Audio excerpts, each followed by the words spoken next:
Assalamualaikum warahmatullahi wabarakatuh. Ladies and gentlemen, why do people from foreign countries love to go to Indonesia? Is it because of the beautiful sceneries? Is it because of the great places to visit? I don't think so, because I believe there will be other places which are more beautiful than our beaches and mountains.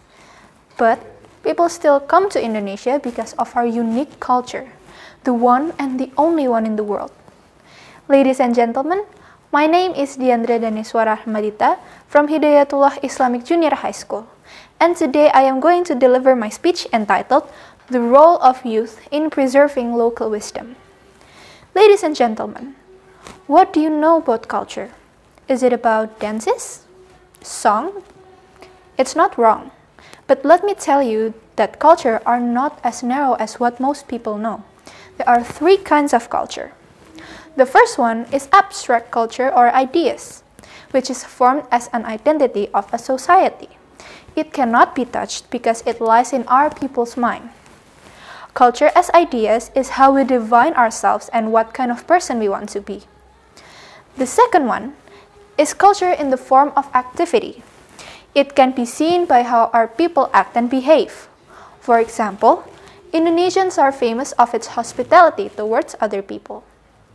That is why a lot of people from abroad love to visit Indonesia. And lastly, culture as an artifact.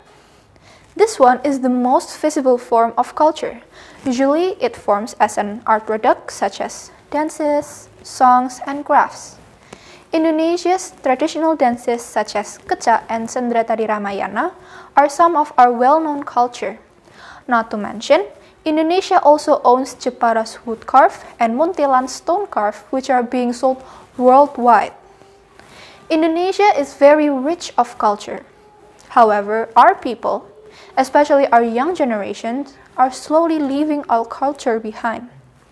For the first example, a couple years before the pandemic strikes, there was a wayang kulit performance near my house. The stage was so big, but there were only less than 20 people, including me, who watched it.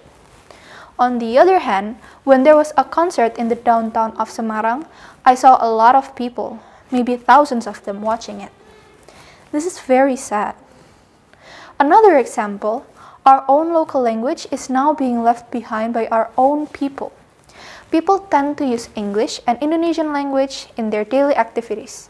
Even worse, people who still talk in Javanese in my school are bullied as villagers. Maybe it's just a matter of time that we will lose our culture. If we lose our culture, Indonesia will lose its uniqueness in front of the world. Indonesia will be seen as just a country with beaches and mountains, and nothing else about Indonesia matters.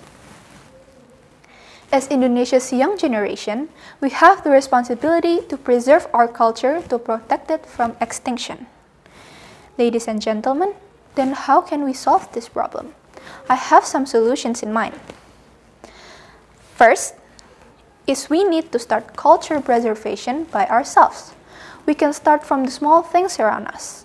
For example, we can habituate ourselves to wear batik in more occasions in order to show people, especially foreigners, that Indonesian people are proud of their own culture. Additionally, as the young and creative minds of Indonesia, we can also modify our batik so that it can be accepted by the global citizens. For example, we can produce batik scarves, blazers, ties, and so on that is popular among youngsters. Moreover, we can also start to realize and learn our own culture. We should be ashamed if there are foreign people playing gamelan in a better manner than us, the locals. We can join some extracurricular activities such as karawitan and traditional dances in order to learn it and preserve it. Even though we don't like it at first, I believe that we only don't like it because we don't know its beauty yet. I am sure if we are habituated with it and frequently exposed by it, we can start to love our own culture better. As what our old Javanese proverb says, tresno jalaran soko kulino, which means love comes from habituation. Secondly, we can use technology to promote our culture. For example, we can make additional initiatives in support of traditional arts. like greater media exposure for traditional arts and featuring folklores with animation technology. Third, we should encourage the government to strengthen and integrate curricula in cultural education. Besides, we can also connect the cultures with our societies by supporting the cultural art performance, cultural tours, and local foods. And last, we also preserve our culture by screening the foreign cultures and their information from the global media. Not all foreign cultures are good for us.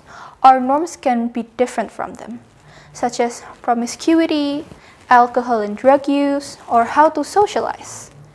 By the explanation above, preserving our country is very important to attentively keep our identity. Moreover, our country is internationally recognized with its unique culture. Therefore, we, as Indonesia's next generation, should keep and maintain Indonesian cultures. From now on, let's open our mind to have love towards our own culture. So we shouldn't lose our culture. Like we know that our culture, language, history, and values are vital in uniting us as a nation. Ladies and gentlemen, that's all from me. Thank you for listening to my speech and wassalamualaikum warahmatullahi wabarakatuh.